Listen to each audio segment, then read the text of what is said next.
Donald Trump की धमकी पर भारत ने करारा पलटवार किया है। विदेश मंत्रालय ने कहा है कि भारत राष्ट्रीय हित और आर्थिक सुरक्षा को देखकर ही कोई फैसला करेगा। प्रेस रिलीज में कहा गया है कि भारत पर निशाना साधना न सिर्फ गलत है बल्कि खुद इन देशों की कथनी और करनी में फर्क भी है। इस बयान में अमेरिका और यूरोपीय यूनियन दोनों को आईना दिखाने कोशिश की गई और आईना दिखाते हुए ये कहा गया कि यूरोपीय यूनियन रूस से अपना ट्रेड बढ़ा रहा है, वहीं अमेरिका भी रूस से इंपोर्ट कर रहा है, लेकिन भारत को टारगेट बनाया जा रहा है।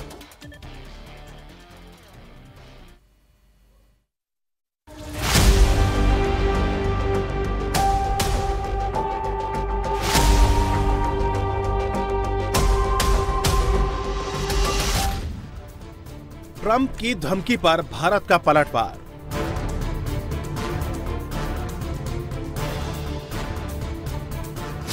रूस के साथ व्यापार पर यूरोप को दिखाया आईना। अमेरिका के राष्ट्रपति डोनाल्ड ट्रंप की हर धमकी को नकारते हुए विदेश मंत्रालय ने रूस के साथ व्यापार पर भारत का स्टैंड क्लियर कर दिया है। भारत ने साफ साफ कहा है, यूक्रेन संघर्ष शुरू होने के बाद से रूस से तेल आयात करने के कारण भारत अमेरिका और यूरोपीय संघ के निशाने पर है। दरअसल भारत ने रूस से आयात इसीलिए शुरू किया क्योंकि संघर्ष शुरू होने के बाद सप्लाई यूरोप की ओर मोड़ दी गई थी। उस समय संयुक्त राज्य अमेरिका ने वैश्विक ऊर्जा बाजार की स्थिरता को मजबूत करने के लिए भारत द्वारा इस तरह के आयात को सक्रिय रूप से प्रोत्साहित किया था।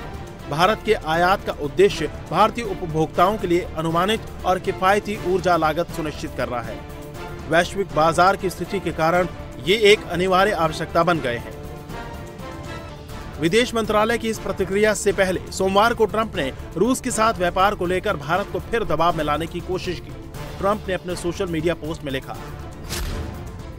भारत केवल रूस से भारी मात्रा में तेल ही नहीं खरीद रहा बल्कि खरीदे गए तेल का एक बड़ा हिस्सा अंतर्राष्ट्रीय बाजार में बेचकर भारी मुनाफा कमा रहा है। उन्हें इस बात की परवाह नहीं कि रूस की युद्ध मशीन यूक्रेन में कितने लोगों को मार रही है। इसी वजह से मैं भारत द्वारा अमेरिका को दिए जाने वाले टैरिफ में भारी बढ़ोतरी करूंगा। India was the highest or just about the highest tariff nation in the world, and one of the highest, 100 points, 150 points or percentages. So India was one of the highest in the world. They had won 175%, and higher than that. Donald Trump बार बार इसी tone में धमकी देते हैं। उनके इस बयान पर विदेश मंत्रालय ने अमेरिकी राष्ट्रपति को तथ्यों के साथ जवाब दिया है। विदेश मंत्रालय की प्रेस रिलीज में लिखा गया है कि अमेरिका अपनी न्यूक्लियर इंडस्ट्री के लिए रूस से uranium hexafluoride, electrical vehicle industry के लिए पैलेडियम, उर्वरक और केमिकल इंपोर्ट कर रहा है। भारत और अमेरिका की ट्रेड डील और डोनाल्ड ट्रंप के लगातार हमलों के बीच ये पहली बार है जब भारत ने इतनी सख्त प्रतिक्रिया दी है। इतना ही नहीं, भारत ने यूरोपियन यूनियन को भी आंकड़े के साथ आईना दिखाया है। विदेश मंत्रालय ने लिखा, सिर्फ 2024 में यूरोपीय संघ और रूस के बीच 67.5 अरब यूरो का वस्तु व्यापार हुआ है, जबकि 2023 में सेवाओं का व्यापार 17.2 अरब यूरो तक पहुंच गया। ये व्यापार उस साल भारत और रूस के कुल व्यापार से कहीं ज्यादा था। यूरोपीय संघ ने 2024 में रूस से 16.5 मिलियन टन LNG आयात की, जो 2022 के 15.21 मिलियन टन के पिछले रिकॉर्ड को भी पार कर गया। इससे पहले ट्रंप ने कहा था कि भारत अब रूस से तेल खरीदना कम कर देगा।